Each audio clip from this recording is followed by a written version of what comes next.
नमस्कार, मार्केट संवाद में आपका स्वागत है। झांसी के राजकीय संग्रहालय में भारतीय प्रजाशक्ति पार्टी का वार्षिक अधिवेशन हुआ।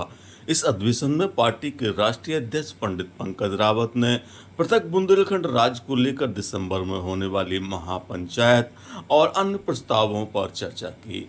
इस दौरान पार्टी के कार्यकर्ता, पदाधिकारी और तमाम लोग मौजूद रहे।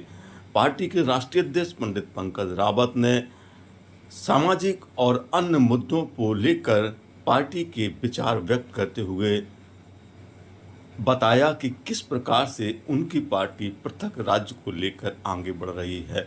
उन्होंने कहा, पार्टी का हम लोग ने गठन किया था, बड़ी भावुकता में किया था और जो नई शुरुआत होती है या तो किसी परेशानी को देखकर होती है या फिर भावुकता में होती है या फिर ऐसा लगता है कि कोई समस्या है तभी संगठन या समाज का निर्माण हम लोग करते हैं।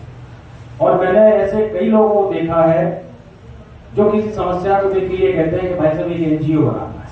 इसका मतलब क्या है कि वो व्यक्ति देश के प्रति, समाज के प्रति और अपने मोहल्ले के प्रति ईमानदार है, तभी उसके मन में ये बात आई है। अन्यथा एक संगठन का निर्माण करना सबके मुद्दे का बस नहीं है, क्योंकि हम एक परिवार चलाने में अक्षम है, 4 लोगों को साथ में लेकर चलने में अक्षम है, तो हम लोग एक समाज को लेकर या देश को लेकर चलने में कैसे सक्षम हो सकते हैं, ये बहुत बड़ी बात है। जब हम लोग संघर्ष कर रहे थे अपने छात्र जीवन में, तब बड़ी समस्याएं थी, जगह जगह लड़ाइयां होती थी, रोजगार की समस्या थी, शिक्षा की समस्या थी, पैसे की समस्या थी, तमाम तरह की समस्याएं हम लोगों के सामने आती थी। लेकिन फिर ऐसा लगा कि हम लोग भी युवा हैं, अगर कुछ लोग मिलकर राजनीति और राजनीतिक दल का निर्माण करके देश में परिवर्तन की जो हवा है वो ला सकते हैं, तो हम लोग में ऐसी कौन सी कमी है कि हम लोग वो चीज नहीं कर सकते। हम लोग ने ये देखा है, हमेशा जिस मंच पे बहुत सारे लोग बैठे हुए हैं, मैं उनका बाद में सम्मान करूंगा और भोजन बाद में करूंगा।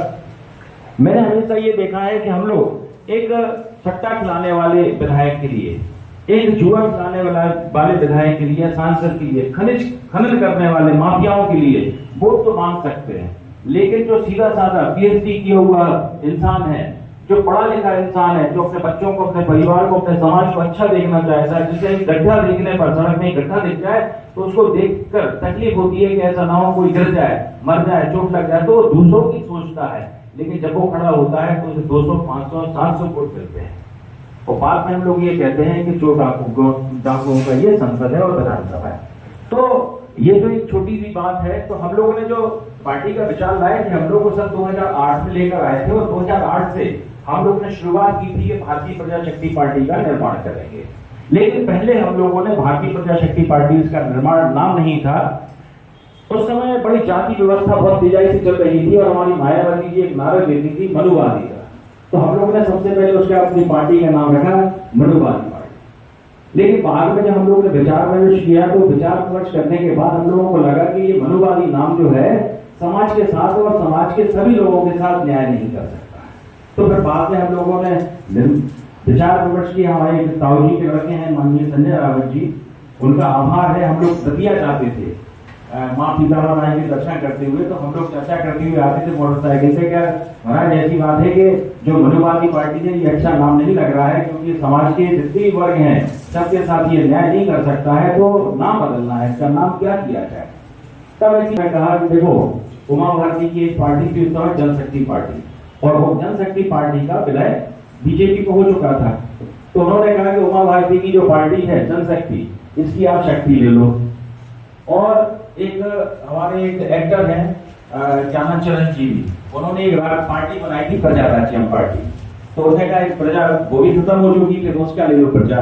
तो इनकी हमने प्रजा ले ली, इनकी शक्ति ले ली, तो हमारा नाम बन गया प्रजाशक्ति पार्टी। तो इस तरह से हम लोगों ने प्रजाशक्ति पार्टी का नाम दिया। तो ये हम लोगों की 2011 में शुरुआत थी, 2010 में शुरुआत थी। फिर हमने अपना पूरा बायलॉज बनाया और बायलॉज बनाने के बाद निर्वाचन आयोग को दिल्ली को भेजा। तो 11 जुलाई 2011 को हम लोग की हियरिंग हुई निर्वाचन आयोग दिल्ली में, मुख्य निर्वाचन, उन्होंने हमारे नाम को रजिस्टर्ड कर दिया। अब समस्या ये आ रही थी कि हम लोग करें कैसे, बढ़े कैसे। उसी समय फिर अन्ना आंदोलन चलना शुरू हो गया और सब लोग अन्ना अन्ना चिल्लाने लगे। तो हम लोगों की जो उठती हुई आवाज थी युवाओं की, वो कहीं दबकर रह गई। जैसे ही अन्ना आंदोलन समाप्त हुआ तो बीजेपी ने एक नया हिंदू मुस्लिम वाला नारा दे दिया, हिंदू हिंदू हिंदू कर करके। तो हम लोग जब किसी के पास जाते थे मदद मांगने या चंदा मांगने या ये कहते थे कि हम लोग को संगठन का विस्तार करना है, तो पहले हम लोग से आप ये कहते थे नहीं भाई साहब पहले तो हम हिंदुओं की बात करेंगे और मोदी की सरकार हम लोग बनाएंगे। तो इस तरह से हम लोगों की आवाज दबती चली और ये नहीं सुनना चाहता था कि भाई साहब आप जो आवाज उठाने जा रहे हैं ये आवाज किस लिए उठा रहे हो। तो इस देश में जो सबसे बड़ी बात है वो मुद्दों की बात नहीं है, आपको कैसे भड़काया जाए, कैसे आपसे वोट लिया जाए, ये आपकी सबसे बड़ी बात मानी जाती है। तो उस तरह ये चलता रहा, फिर लॉकडाउन लग गया अचानक। हम लोग ने 2019 में एक यहीं पे संगठन जो नारी शक्ति सेना बैठी है, बहुत बड़ा हम लोगों ने सेंटर का कार्यक्रम किया था। हम लोगों को एक व्यक्ति को लगभग यहाँ पे 200 महिलाएं जगह नहीं थी बैठने की, और उसके 20 दिन बाद फिर हमारा कोरोना काल में लॉकडाउन लग गया। तो हम लोगों की जो रणनीति थी वो पूरी की पूरी उस समय फ्लॉप हो गई। आज 5 साल हो चुके हैं लगभग, यानी 19 से लेकर 24 से 5 साल हो चुके हैं। 5 साल से हम लोग ने राजनीतिक गतिविधियों से हम लोग लगभग दूर रहे और हम लोगों का जो संगठन विस्तार ले रहा था वो भी अचानक से खत्म हो गया। लेकिन कई लोग हमारे बैठे हैं, जैसे हमारे राजेश तिवारी हैं, धर्म शर्मा है, जयकिशन गोस्वामी है, अमित है, वायजे हैं, राजेंद्र मिश्रा जी, प्रतुल मिश्रा, और हमारी नारी शक्ति का सुमन दुर्गापुर है, मीना जी हैं, सुमन आरी हैं, हमारी देव कुंवर है, सरोज हैं और तमाम लोग हैं। तो इन्होंने विपरीत परिस्थितियों में भी साथ नहीं छोड़ा।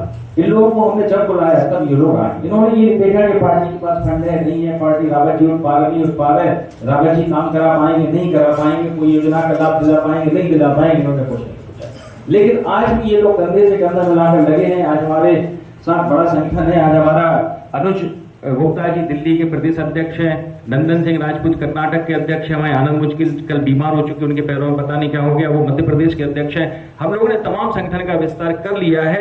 बस थोड़ी सी ये है कि जो पढ़ा लिखा व्यक्ति होता है वो, सब लोग सुनिए, पढ़ा लिखे व्यक्ति शर्मीला ज्यादा होता है। उसे ये लगता है कि मैं अगर बात कहता हूं तो ऐसा ना हो कि कोई मुझसे बुरा मान जाए, मैंने 10-12 लोग जो इकट्ठे किए बुरा मान जाए, तो अपनी बात कहने में शर्माते हैं। हमने ये देखा है कि मैं अगर किसी शराबी से, जुआरी से, सट्टाबाज से या किसी ऐसे व्यक्ति से जो 2 नंबर का काम करता है, अगर मैं उससे कह देता कि भाई साहब आपको जो है 200 आदमी लेकर आना है, तो भाई साहब को इतनी ईमानदारी से काम करता कि 200 की जगह 500 आदमी लेकर आ जाएगा। लेकिन ईमानदार व्यक्ति को घर से निकलने में ही प्रॉब्लम है। कोई चाहता तो सब है कि दुनिया बदल जाए, समझ रहे, सड़कें जो है चिकनी हो जाए, शिक्षा जो है फ्री हो जाए, बिजली फ्री हो जाए, सब हो जाए, लेकिन घर से निकलने में बड़ा अक्षम है। तो आज जो हम लोग ने अधिवेशन किया उसका उद्देश्य तो यही था कि हम लोग कुछ बड़ा करेंगे। लेकिन कल रक्षाबंधन है और रक्षाबंधन के कारण हम लोगों के पास जो टीम थी वो कहीं कहीं चली गई है, इसलिए नहीं हुआ है कार्यक्रम। हमारे डॉक्टर साहब भी आने थे रक्षा से, और संरक्षक मंडल थे, चंद्रशेखर तिवारी जी थे, ये लोग नहीं आए हैं। और निराशा तो देखिए मानव स्वभाव है, निराशा होती है। अगर अपने लोग नहीं आए तो निराशा हो। जैसे शादी हम लोग करते हैं तो शादी ब्याह में हम लोग कितने लोग आए, 500 आए, 1000 आए, लेकिन हम लोग उन पर नजर रखते हैं कि यार वो क्यों नहीं आए। तो अगर पूरे 1000 आदमियों में अगर 5 लोग भी आपके चाहने वाले शादी ब्याह में नहीं आते हैं तो हमारी नजर वहां टिक जाती है कि ये क्यों नहीं आया। और अगर वो नहीं आते हैं, हम 1000 लोगों के आने की खुशी नहीं होती है, अब लोगों की जो 5 आदमी है, 7 आदमी खास है वो नहीं आए तो बड़ा दुख होता है। तो कोई संगठन का भी काम है कि अगर वो नहीं आते हैं तो कहीं ना कहीं हम लोगों को ये लगता है कि हम लोग कमजोर हैं, क्योंकि उनके आने से वो बैठे रहे, लेकिन शक्ति का एहसास होता है कि नहीं हमारे पीछे शक्ति काम है। तो हमारी बुआ जी भी आई है, हमारी सब पीछे बैठी हैं, देखिए हम उनका आशीर्वाद हम लोग के साथ है। और ये हमारी सबसे छोटी बुआ जी हैं, हम लोग 5 बुआ हैं, है ना। तो लेकिन हम लोग का खानदान राजनीति में नया नया, हमने ही पहले राजनीति की है, तो राजनीतिक दल को बना के हमने किसी भी पार्टी की सदस्यता ग्रहण नहीं किया। इतने बड़े हो गए हैं, हमने किसी पार्टी की सदस्यता नहीं ली है और किसी भी पार्टी के लिए हमने झंडा नहीं उठाया है, अपने मन का हमने किया है। और दूसरा कि हमें जितनी पार्टी, जैसे हमारे बड़े भैया लक्ष्मण प्रसाद शर्मा जी ने कहा है कि जितने भी राजनीतिक दल हैं कहीं ना कहीं चोर की श्रेणी में आते हैं, तो मैं भी उन्हें यही मानता था। तो सबसे पहले हम लोग ने आवाज उठाई थी कि सभी चोर हैं, जितने भी प्रत्याशी खड़े हैं। अगर किसी मतदाता को ये लगता है, बहुत पहले का विचार है, जब मैं बीएससी कर रहा था उस समय का विचार है, तो ये लगता था कि यार चोरों में से किस चोर को चुना जाए। तो चोर तो सब है, जितने भी वोट डालने देने जा रहे हैं सब चोर है। तो ऐसा बटन भी वोटर लिस्ट में होना चाहिए, ऐसा जो मतपत्र होता है उसमें ऐसा विकल्प होना चाहिए कि जिसमें यह है कि ऊपर के जितने लोग हैं वो पसंद नहीं है। तो हम लोग ने इसकी आवाज उठाई और भोपाल में हम लोग के मिलने वाले लोग थे, उन्होंने भी आवाज उठाई। तो इस तरह से निर्वाचन आयोग के पास ये बात पहुंची, तो उन्होंने फिर 2001 में जो ईवीएम मशीन थी उसमें फिर एक नोटा का विकल्प दिया कि ever, none of the ever, यानी ऊपर जो प्रत्याशी है अगर आपको पसंद नहीं आ रहा है तो आप ये वाला बटन दबाकर अपनी नाराजगी व्यक्त कर सकते हैं। लेकिन फिर भी ये देखा गया है कि नाराजगी व्यक्त करना, वैसे तो 5 साल नाराजगी व्यक्त होती है, लेकिन जो 1 सेकंड होता है जब आप बटन दबाते हैं, आपकी 5 साल की नाराजगी 1 सेकंड में पता नहीं कहां चली जाती है। आप उस व्यक्ति को ही वोट दे के आते हो जिसकी आपने 5 साल सबसे ज्यादा बुराई की है। तो ये भी अपने भारतीय लोकतंत्र की विशेषता है कि हम जिसकी बुराई करते हैं चाहते ही हम उसी को है, और हम यही चाहते हैं कि वही हमारा नेता बने। तो मुझे तो ये लगता है कि मेरी सब बुराई कोई नहीं करता है, इसलिए हमें वोट मिलने वाला है नहीं। तो मैं भी अपने कुछ ऐसे शब्द कहना चाहता हूं कि लोग मुझे गालियां भी देना शुरू करते हैं, मेरे घर पे पत्थर भी फेंकना शुरू कर दें, तो जब तक मुझे ये लगता है मैं ये नहीं कहूंगा तब तक मुझे भी वोट मिलने वाला नहीं है, मेरी पार्टी चर्चित होने वाली नहीं है। लेकिन एक चाल चरित्र भी होता है, तो जिसका जैसा स्वभाव होता है चाल चरित्र वाला वो अपने स्वभाव को नहीं छोड़ सकता है। तो अभी हम लोग ये चर्चा कर रहे थे आने के पहले, जब लोग कब आए तो हम लोग यही चर्चा कर रहे थे कि देखिए हमारे मनोज सिंह ठाकुर जी भिंड से आए हैं, ये इनका भी संगठन है भारत नवनिर्माण मोर्चा, ये भी भ्रष्टाचार के खिलाफ लगे रहते हैं, बेचारे अकेले हैं, ये अकेले मतलब ये समझिए घर ये 5 बजे घर छोड़ देते हैं अपना, कभी आगरा, कभी भिंड, कभी मुरैना, कभी ग्वालियर, कभी झांसी, और झांसी में इन्होंने ऐसी जगह आरटीआई लगाई है कि आरटीआई लगाने के बाद वो ऑफिस जो है पूरा के पूरा घबराता है। अगर ये पहुंच जाए किसी भी ऑफिस में तो करने कर देना उसको मोबाइल को, पूरा जो अधिकारी है उन्हें देख के खड़ा हो जाता है कि मनोज सिंह जी आ गए, अब ये कुछ ना कुछ नौटंकी जरूर कराएंगे। तो ये थर-थर कांपने लगते। एक व्यक्ति जो है अकेला पूरे डिपार्टमेंट को संभाल सकता है, लेकिन हम लोग इतने सारे होने के बावजूद भी किसी को नहीं संभाल पा रहे। ये डिपार्टमेंट की कमी नहीं है, आपके आत्मबल की कमी है। और दूसरा क्या है कि ये महसूस किया जाता है, जैसे ही हमें तो अपना अनुभव बताऊंगा, दूसरे का अनुभव तो मेरे पास नहीं है, कि जब मैं बड़ा हो रहा था, हमारी बुआ जी भी जानती हैं कि हम लोग कोई भी काम करें तो हमारे माता पिता हम लोगों को रोकते हैं, अरे रहने दो, छोड़ो, वहां नहीं जाओ, यहाँ नहीं जाओ, वहां नहीं जाओ। तो हमारे माता पिता ही हम लोगों की सबसे बड़ी बेड़ियां हैं, हम लोगों को विस्तार दे ही नहीं पाते हैं वो। मतलब अगर किसी के बच्चे के मन में राजनीति करने का विचार आ रहा है, समाज सेवा करने का विचार आ रहा है, कहीं जाने का विचार आ रहा है, तो हम 50 साल के बच्चे को भी ये कहते हैं नहीं 9 बजे घर पे आ जाना, नहीं 10 बजे घर आ जाना, वहां नहीं जाना है। तो इस तरह से वो कुंठित होना शुरू हो जाता है। उसे ये लगता है कि अगर मैं ये काम करता हूं तो कोई ना कोई मुझे टोकेगा। आज मैं यहाँ इतने लोग बैठे हुए हैं, मैं अगर 10 लोगों से भी कह दूं कि आधा घंटा बोल जाओ, तो आधा घंटा तो क्या, वो 5 मिनट भी बोलने में सक्षम नहीं है। हाँ, कुछ लोगों को, मतलब जिन्होंने बचपन से लेके लगातार सड़क नापी है, मोहल्ले देखे हैं, संघर्ष किया है, वो 1 घंटा तो क्या 10 घंटे भी लगातार बोल सकता है। जैसे भी हमारे बड़े भाई लक्ष्मण प्रसाद शर्मा जी भी कह रहे थे कि 8 बार इन्होंने चुनाव लड़ा है, लेकिन जीतने की उम्मीद से नहीं लड़ा है, लेकिन अपनी उपस्थिति दर्ज कराने की लड़ा है। तो मैं इन्हें सड़क का आदमी मानता हूँ। सड़क का आदमी का मतलब ये है कि इन्हें दुनिया की हर चीज पता है कि कहाँ पर चरस बिकती है, कहाँ पर अफीम बिकती है, कौन सट्टेबाज है, कौन क्या किस चरित्र का आदमी है, इनसे वो छुपा नहीं है। लेकिन एक जो पढ़ा लिखा व्यक्ति है, जिसे किताबों का ज्ञान है, उसे मोहल्ले की भी जानकारी नहीं है कि मोहल्ले के बगल में कौन रह रहा है। वो अपने आप को बहुत विद्वान कहता है, बड़ा सूटेड बूटेड निकलता है, लेकिन उसे ये नहीं पता है कि क्या है। एक हमारे मित्र हैं, बड़े रिटायर्ड हुए हैं सीटीआई पद से, बड़े हमसे कहने लगे कि यार क्या हो रहा है, मेरे तो उनसे भी, विधायक जी से भी संबंध है, इनसे भी संबंध है, फलाना संबंध, ठिकाना संबंध। और कुछ इत्तेफाक से 10 दिन बाद आप देखना, मतलब एक व्यक्ति जो घर में बैठ के भाषण देता है, उसकी आप नॉलेज देखिए, नॉलेज की बात हो रही है। 10 दिन बाद उनके घर के सामने एक ट्रांसफार्मर लगने का खंभा गड़ गया। अब वो हमारे पास आए कि भाई रावत जी, यार वो खंभा गड़ रहा है, 5 साल पहले की बात है, ये खंभा गड़ रहा है, आप इसको हटा दीजिए। हमने कहा उस दिन तो आप कह रहे थे आपके विधायक से भी पहचान है और अनुराग से भी पहचान है, तमाम संगठनों से पहचान है, हमने उनके पास नहीं गए, कह गया था, उन्होंने काम नहीं कराया। तो हमने उनसे कहा कि आप एक काम करिए, जिलाधिकारी को एक ज्ञापन दीजिए कि ऐसा ऐसा है, मैं अपने घर के सामने लगवाने में अपने आप को ठीक नहीं मान रहा हूं। तो अब वो उनका देखना प्रश्न क्या था, प्रश्न समझो, देखना वो क्या कह रहे थे शर्मा जी, आप समझिए कि अच्छा कि जिलाधिकारी को कहां ज्ञापन देना है, जिलाधिकारी का ऑफिस कहां है।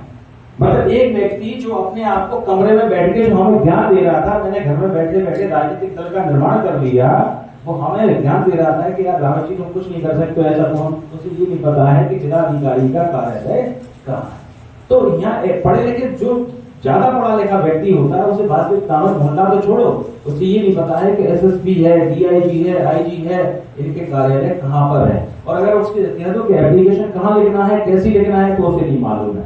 वो पढ़ा लिखा पीएचडी भी वकील के पास पहुंच जाता है, वकील साहब एप्लीकेशन लिखो। अब ये समझिए, ऐसे लोगों से हम लोग देश के समाज के परिवर्तन की बात कर रहे हैं, जिन्हें एप्लीकेशन लिखना नहीं आ रही, उनसे अच्छे तो हमारे सट्टाबाज विधायक हैं। आप समझ रहे, जो झूठ बोलने वाले विधायक हैं, कम से कम वो झूठ आश्वासन देके तो जाते हैं, लेकिन वो आश्वासन देने में कमी और कंजूसी नहीं करते हैं। और हम लोग अगर किसी के पास पहुंच जाए, पढ़े लिखे के पास, कि आपको आना है, तो वो झूठा आश्वासन भी नहीं देता है कि नहीं रावत जी हम आएंगे, वो झूठ भी नहीं कहता है, वो कहता हम व्यस्त हैं बहुत। वो घर में क्या करता है, सो जाता है। तो मैं तो ये कहता हूँ, बहुत अच्छा मानता हूँ, मैं भी लेता हूँ, मैं तो ये कहता हूँ कि हाँ, मैं उम्मीद तो जगाता हूँ कि हाँ आपकी नानी ठीक होगी। उम्मीद जगा के क्या, मैं तो ये नहीं कहते कि जा रहे कि नानी ठीक नहीं होगी। तो नेताओं की एक तो सबसे बड़ी बात है, कितने बुरे हो जाएं, लेकिन वो आपको आशा देकर जाते हैं, उम्मीद देकर जाते हैं कि नहीं काम होगा, हो या ना हो। तो ये तो एक अधिवेशन है, तो चूंकि बोलना तो है और अपनी बात भी रखना है कि हम लोग ने पार्टी का निर्माण कैसे किया है। तो जो पार्टी का निर्माण होता है, पूरी देश की परिस्थितियों को देखकर कभी नहीं हुआ है। एक सड़क को देखते ही पार्टी का या क्रांति का विचार आता है, तो वो विचार हमारे मन में आया है। अब देखिए, जैसे बुंदेलखंड राज्य की बात है, बुंदेलखंड राज्य अपने आप में एक बहुत अच्छा राज्य है। रानी लक्ष्मी पूरे भारत में प्रसिद्ध हैं, आलू उदल, जैसे हमारे मिश्रा जी ने कहा है, आलू उदल भी प्रसिद्ध हैं। लेकिन क्या हम उन्हें सम्मान दे पाए? हम लोग उन्हें सम्मान नहीं दे पाए। जैसे रानी लक्ष्मी अपने किले से कूच कर भागी थी, सैनिकों के अभाव में, वफादारी के अभाव में, वैसे ही हमें लगता है कि बुंदेलखंड में भी कहीं ना कहीं वफादारी का अभाव है। और यहाँ क्या है कि जो व्यक्ति आगे बढ़ता है, उसको टांग खींचने वाले इतने मिल जाएंगे। आप काम करना शुरू कीजिए, आपको अपने रावत जी से जुड़ गया हूँ, तो जो आपको जानता होगा, जो आपकी पार्टी भी जानता होगा, वो ये नहीं कहेगा कि भाई साहब सही जुड़ गया, तो ये कहेगा आंदोलन रावत जी के बाद पूछेंगे, अगर तुम बंद हो जाओगे तो तुम छोड़ा नहीं पाएंगे। तो इनके पास ना सांसद है, ना विधायक है, ना उनके पास पैसे हैं, ना जनसंख्या है, कुछ नहीं है। आपस में जैसे हमारे लोगों ने सबने कहा है कि हमारे से बहुत अच्छी बात कह रहे थे कि अगर हमारे पीछे कोई 20 आदमी चल रहे हैं और चंद्रपाल सिंह आ जाए, तो 20 में से एक आदमी भी पीछे नहीं रहेगा, सबके सब हाथ चले जाएंगे। तो यहाँ जो है, व्यक्ति की पूछ कम है, पद की पूछ ज्यादा है, ताकत की पूछ ज्यादा है। और ये भी ज्यादा है कि अगर हमारी लड़ाई हो जाती है तो 10 गुंडे हमें सबसे पहले कौन गिर सकता है। ये हम लोग तो सीधे साधे लोग हैं, थाने में जाने से भी घबराते हैं, तो हमारे पीछे आने वाला कौन है? कितने लोग बैठे हैं, कोई जा सकता है? सब लोग कहते हैं रावत जी सीधे साधे थाने में नहीं जा सकते हैं। लेकिन ये गारंटी है कि अगर हम लोग थाने में पहुंच गए, किसी नेता के सामने पहुंच गए, तो वो किसी छोड़ता है।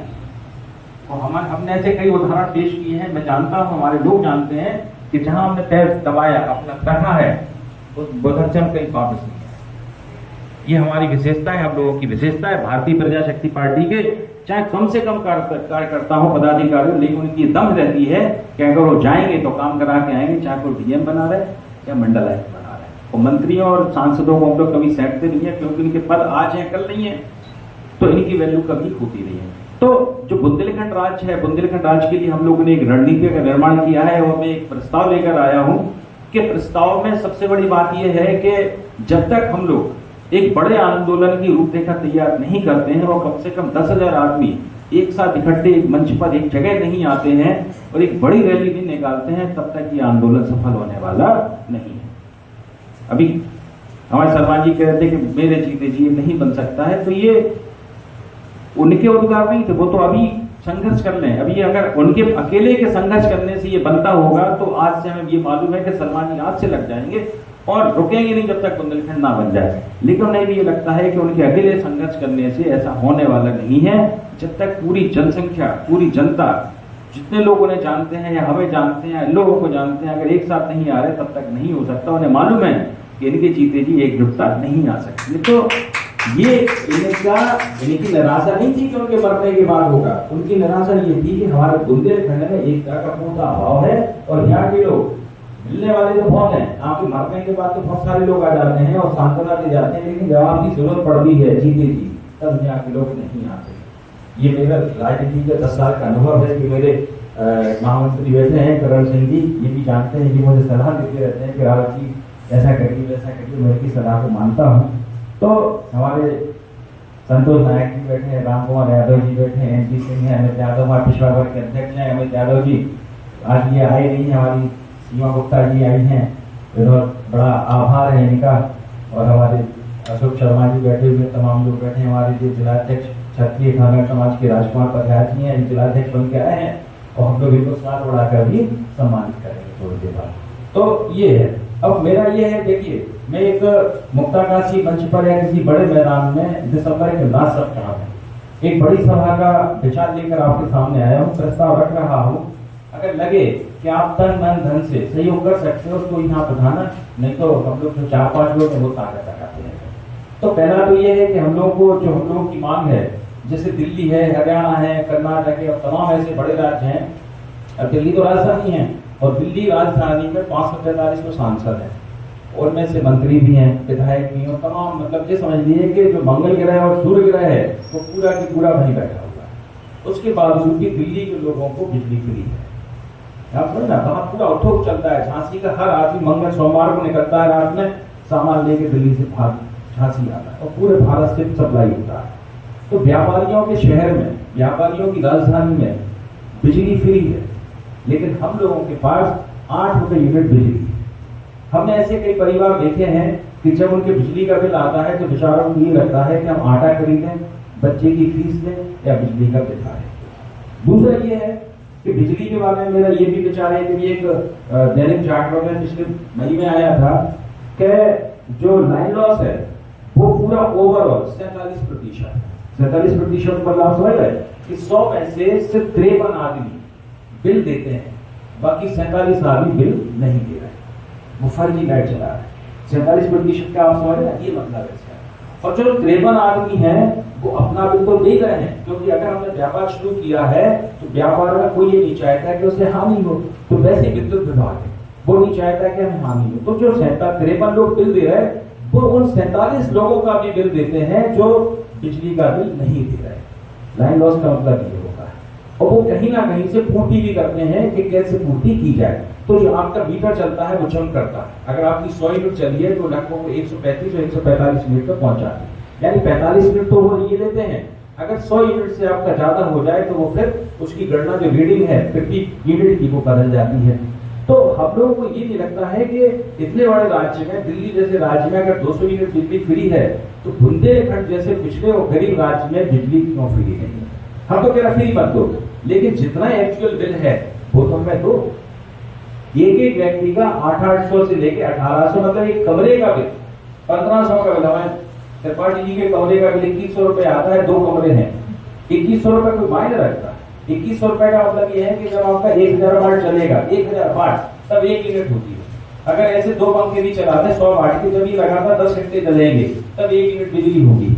लेकिन उस घर में 2 कमरे के घर में 10-10 यूनिट बिजली पर डे चल रही। तो अगर विद्युत विभाग से ये पूछा जाए कि भाई साहब ये बिजली चल कैसे रही है, हमारे तो 3 पंखे हैं, अगर 3 पंखे भी 24 घंटे लगातार चला रहे हैं तो भी 10 यूनिट पर डे नहीं होने वाली। और अगर हम 24 घंटे चलाएं तो विद्युत विभाग उन पंखों को 24 घंटे चलने भी नहीं देता है, कम से कम 8 घंटे वो बिजली काट देता है। तो इसका मतलब क्या है कि अगर महीने भर का बिल आ रहा है तो महीने भर का बिल नहीं है। आप समझ रहे हैं, अगर 8 घंटे पर डे बिजली जा रही है तो 8 घंटे आप निकाल दो 16। तो इसका मतलब क्या है कि लगभग आपको 20 दिन बिजली दी जाती है। वो 30 दिन का बिल नहीं है, वो 20 दिन का बिल है। हम लोग ये कहते हैं कि महीना भर का बिल है, महीने भर का बिल नहीं है, तो सिर्फ 20 दिन का बिल है। अगर वो लगातार 24 घंटे बिल आ जाए तो जो 2100 का बिल है आपका 1500 का है, 4000 5000 पहुंच जाए। तो हम लोग इन चीजों में ध्यान देते हैं। हम लोग संघर्ष ये करते हैं कि पैसा आया है, बच्चे की फीस दे दें, किताबों पे खर्च करते हैं, गेहूं खरीदते हैं, आटा खरीदते हैं, पेट्रोल पे खर्च करें, क्या करने, पैसा तो वही है।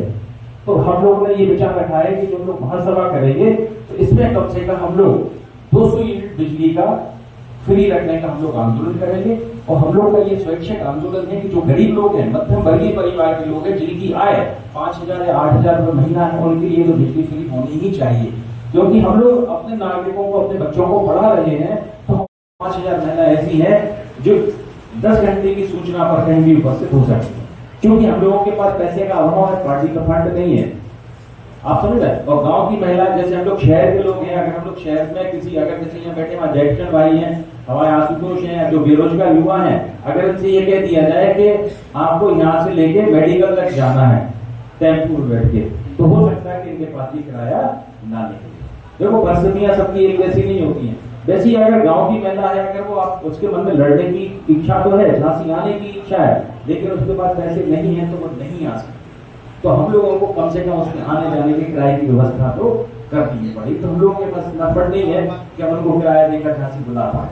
बहुत से लोग तो 500-500 रुपए देकर, साड़ी देकर भी बुलाते हैं, तो भीड़ कर देते हैं। जैसे कांवड़ यात्रा निकली है तो कांवड़ यात्रा में कलश भी दिया गया, साड़ी भी दी, 500-1000 रुपए भी दिए गए, तो 5000 लोग इकट्ठे कर दिए। तो हम लोग, जो हमारी नारी शक्ति सेना है, ये पैसे की मोहताज नहीं है, हम लोगों से पैसे की डिमांड नहीं करती है। ये कहती है भाई साहब आप हमें बुलाइए, जहाँ अच्छा हो सकता है वहाँ हम लोग आपके लिए सहज तैयार हो, हमेशा तैयार रहती हैं। और हमारी एक मड़ोरा की है, जो तो ये कहती है कि भाई साहब जब भी अधिकारी से लड़ाई हो, किसी से भी लड़ाई हो, तो आप लोगों को, आपको नहीं लड़ना है, खास तौर से हमें, हम महिलाओं को बताना, हम डीएम तक को खींच देंगे कुर्सी से। तो इतनी ताकतवर महिलाएं, ये हमारा घमंड है। और हमें जो शक्ति मिलती है काम करने की, जो आज तक हम 10 साल में राजनीति में बहुत ज्यादा सफल नहीं हो पाए, और जो भी लगातार लगे हुए हैं, तो मेरा तो ये मानना है कि युद्ध में तब तक आप नहीं हार सकते जब तक आप युद्ध मैदान में हो। अगर आपने मैदान छोड़ दिया तो आप हार जाएंगे। तो मैं तो युद्ध मैदान में डटे रहना चाहता हूँ, जब तक एक सिपाही जीवित है तब तक युद्ध लड़ना चाहिए। और अगर सिपाही भी जीवित नहीं है तो फिर आपका हृदय और मन काम करता है कि आप कितने मन से पढ़ती हो। तो और दूसरा यह है कि एक और बढ़िया बात आपको सुना है, जनसंख्या और दल की, तो उसके राज्य सीमा क्षेत्र में कोई घुस नहीं सकता है। मतलब अगर वो घुसने की कोशिश करेगा तो डर के मारे वो खुद ही मर जाएगा कि कहाँ जा रहा है, मरने के लिए जा रहा है क्या। लेकिन उस व्यक्ति ने बाबर, देखिए हमारे शिवाजी भी हैं, शिवाजी ने भी एक सीधे साधे खानदान से, आइए शिवाजी स्वागत है, तो उन्होंने भारत में प्रवेश किया और 12,000 सैनिकों को लेकर उन्होंने इब्राहिम लोदी की सेना को हराया और मुगल शासन की नींव रखी। तो यहाँ मुगल शासन की बड़ाई करने के उद्देश्य से मैंने ये बात नहीं कही है। तो यहाँ ये बात है कि आपके पास कितने सैनिक हैं मायने वो नहीं रखता है। जितने भी सैनिक हैं अगर उनको सही तरह से व्यवस्थित किया जाए तो वो सैनिक अपना दिमाग ना चलाएं, जैसा उन्हें खड़ा किया है कि वहीं वो व्यवस्थित रहें, बड़ी से बड़ी लड़ाई जीती जा सकती है और नए साम्राज्य की स्थापना भी की जा सकती है। हम लोग सुनिएगा, अच्छे शासक हैं, अपने आपसे कि अगर ये अच्छे शासक हैं तो मैं क्या हूं, आप लोग क्या हैं? आप लोग में शासन करने के गुण नहीं है क्या? अच्छे विधायक या सांसद या महापौर या पार्षद बनने के गुण नहीं है क्या? आप जितने पार्षद उठा लो, कोई सट्टा खिला रहा है, कोई जुआ खिला, कोई नकली शराब बना रहा है, आप समझ रहे, कोई चरस वालों को संरक्षण दिए हैं। तो हम लोग ये सोचते हैं कि बस जो शासन करने वाले लोग हैं वे अच्छे हैं, हम लोग अच्छे नहीं हैं। तो ये हमारा दूसरा प्रस्ताव था, बुंदेलखंड की धरती पर बुंदेलखंड की भर्ती। तीसरा प्रस्ताव हमारा यह है कि हमें किसी तरह से बुंदेलखंड से पलायन को रोकना है, क्योंकि पूरे भारत में बुंदेलखंड की स्थिति ऐसी है कि अगर पूरे भारत में किसी को भी, किसी भी राज्य को मजदूर चाहिए है तो वो अपने दलालों को बुंदेलखंड में भेज देता है। इसका मतलब क्या है कि बुंदेलखंड जो है एक राज्य ना होकर मजदूर बनाने वाली फैक्ट्री है। मतलब हम लोग जो बच्चे पैदा करते हैं तो बच्चे को शासन करने के लिए हम लोग पैदा नहीं कर रहे, हम लोग यहाँ पर दूसरे राज्यों के लिए मजदूर पैदा करते हैं। वहां जाके वो काम करते हैं, काम करने का पैसा लेकर आते हैं, फिर 2-3 महीने अपने खेती बाड़ी करके फिर चले जाते हैं। और युवाओं की स्थिति तो ये है कि आज तो सूखा नशा देश में आ चुका है। मोबाइल तो ठीक है, सूखा नशा आ चुका है और तमाम नशे के जो है झांसी में भी ऐसी जगह बुंदेलखंड में बिक रहा है कि अगर उनकी पोल खोल दी जाए तो आईजी, डीआईजी, एसएसपी को इस्तीफा तत्काल देना पड़ जाएगा कि यार ये जब ये काम आदमी को ये पता है कि सूखा नशा चरस अफीम कहाँ बिक रही है तो पुलिस को कैसे नहीं पता है, लेकिन पुलिस के सामने कौन मुंह खोले, कौन लड़ने को तैयार है। तो ये हमारा दूसरा प्रस्ताव है कि बुंदेलखंड की धरती पर बुंदेलखंड की भर्ती। तीसरा क्या, जैसे भी एक वो चलता है, तो आयुष्मान कार्ड की सबसे बड़ी जो कमी है वो क्या है, वो सुनो आप, कि जिसके 6 बच्चे होंगे, कम से कम कार्ड पे 6 नाम चढ़े होंगे, वही आयुष्मान कार्ड बना सकता है, उसी का आयुष्मान कार्ड बनेगा। अगर आपके यहाँ 4 बच्चे हैं, 4 लोग हैं राशन कार्ड में चढ़े हैं, तो आपका आयुष्मान कार्ड नहीं बनेगा। तो एक बीजेपी के नेता थे, वो आयुष्मान कार्ड की जगह सामने बड़ी बढ़ाई कर रहे थे कि अब गरीबों के लिए आयुष्मान कार्ड आ गया, वैसा आ गया, वैसा आ गया, बना के ना। हमने कहा आयुष्मान कार्ड के बारे में सही विस्तार से जानकारी है आपको क्या? कि विस्तार यही है कि लाभ मिलता है। हमने कहा आपका कार्ड नहीं बन सकता, आप कितने बड़े बीजेपी के नेता बने हो, आपका कार्ड नहीं बनेगा।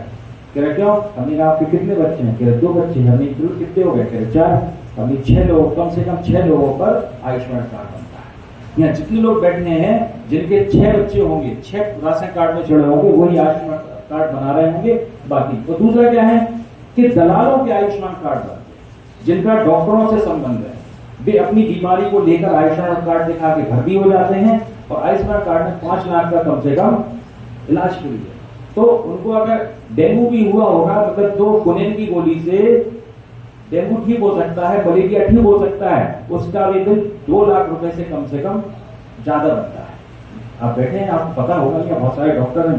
तो यहाँ क्या है कि आयुष्मान कार्ड सुविधा देने के कम ये बहुत बड़ा घोटाला है और हम लोग इस पे मांग उठाने जा रहे हैं कि किसी तरह से आयुष्मान कार्ड के, जिन जिन ने आयुष्मान कार्ड से इलाज कराया है और जिन नर्सिंगों में कराया है, उनकी भी जांच होनी चाहिए। क्या उस मरीज को इतनी सारी बीमारियां थी कि एक मरीज पर 3.5 लाख और 4 लाख रुपए खर्च हो गया। तो ये पैसा भी किसका जा रहा है? हमारा और आपका तो नहीं, टैक्स का पैसा है। हम लोग से पैसा नहीं आया था, हम कुछ नहीं कमा रहे, लेकिन हमने भी 2,500 रुपए टैक्स भरा है। आप समझ रहे? ये टैक्स, हम तो बेरोजगार आदमी, ट्यूशन पढ़ाई के काम चला रहे, तो भी हमने 2,500 रुपए इनकम टैक्स भरा है।